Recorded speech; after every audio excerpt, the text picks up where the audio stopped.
మిగతా డబ్బులు 20,000 కోట్ల రూపాయలు జగన్ జేబులో పెట్టుకున్నాడు. 16 కంపెనీలు మిథున్ రెడ్డి గారి కంపెనీ, ఇంకా పెద్ద పెద్దలందరూ ఉన్నారు, అందరి కంపెనీలు 16 కంపెనీలు. 74% సేల్స్ అంతా ఆ కంపెనీలే. అదేనా మంచి మందా, నాణ్యత లేని మందు? ఎలాంటి ఫ్యాక్టరీలు అంటే అవి కనుక్కుంటా ఉంటే 2,000 లీటర్ల బాటిల్ తయారు చేసేది 6,000 లీటర్లు చేస్తా ఉన్నారు. దాన్ని ఆల్కహాల్ కంటెంట్ తగ్గించి ప్యూరిఫై చేసే ప్రాసెస్ లో 6,000 బాటిల్స్ తయారు చేస్తా ఉన్నారు. ఒక్కొక్కళ్ళకి మతి స్థిమితం పోతా ఉంది, మూర్ఛలు వస్తా ఉన్నాయి, పేగులు కరిగిపోతా ఉన్నాయి. నేషనల్ హెల్త్ సర్వే ఆంధ్రప్రదేశ్లో అత్యధికంగా మందు వల్ల చావులున్నాయి, ప్యాన్క్రియాటిక్ డిసీజెస్ ఉన్నాయి, లివర్ సిరోసిస్ పెరిగిపోయిందని చెప్పి నేషనల్ హెల్త్ సర్వే ఈ రోజున మనకి నివేదిక ఇచ్చా ఉంది. ఒక్కళ్ళు మాట్లాడలేదు. ఇతను చెప్తున్నాడు అతను పేదవాడంట, మనందరం పెత్తందారులంట. కూర్చోబెట్టి ఎవడు అమ్ముతున్నాడు మద్యం? ఎవడు ముఖ్యమంత్రి రాష్ట్రానికి? జగనా మనవా ముఖ్యమంత్రి? ఎవడు పెత్తందారి? జగనా మనవా?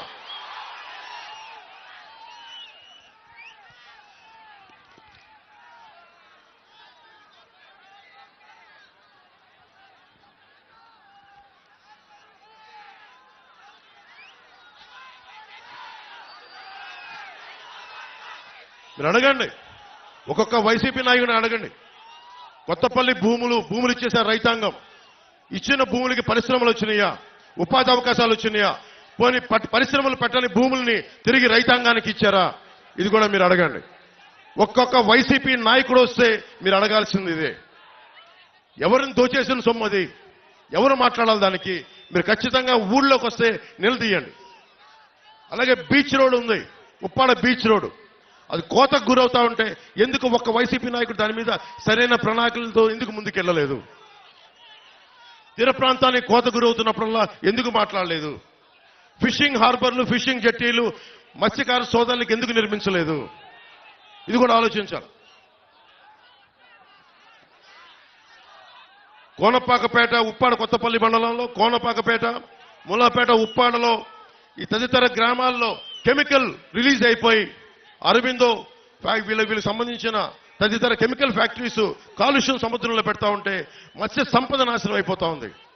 దీని గురించి మాట్లాడేది ఎవరు? దీని గురించి నిలదీసేది ఎవరు?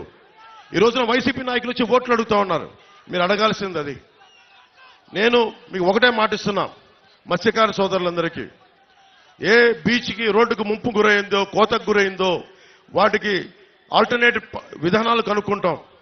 నేను ఒక్క సంవత్సరానికి ఒక ఎన్నికలకి రావట్లేదు. నేను పిఠాపురం, ఇది నేను గుండెల్లో పెట్టుకోవడానికి వచ్చాను. ఈ నియోజకవర్గాన్ని పారిపోవట్లేదు. ఎందుకంటే ఇప్పుడు దాకా నేను రాష్ట్రం చూశాను కానీ ఒక ఊరును చూడలేదు నేను ఇప్పుడు దాకా.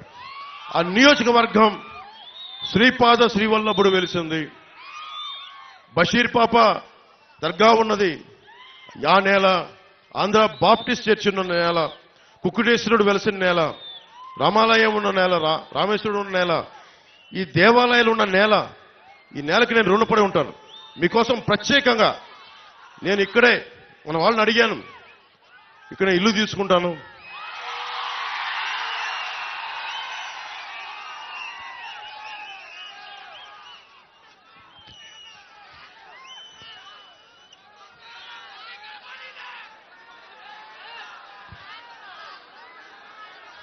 ఇల్లు తీసుకుంటాను. నేను ఖచ్చితంగా ప్రత్యేకించి 54 గ్రామాల బాధ్యత, ఒక పర్మనెంట్ ఆఫీస్ పెట్టి, కార్యవర్గాన్ని పెట్టి, నేను వర్మ గారి అనుభవం, ఉదయ్ శ్రీనివాస్ గారి యువరక్తం, వీటన్నిటితోటి ప్రత్యేకించి 54 గ్రామాల మీద నేను కులాలకి మతాలకి అన్నిటికీ అతీతంగా అని చెప్తున్నా. వెనకబడిన కులం అని లేదు, ఓసీ కులం అని లేదు, ముస్లిం అని లేదు, ఎస్సీ అని లేదు, క్రిస్టియన్ అని లేదు.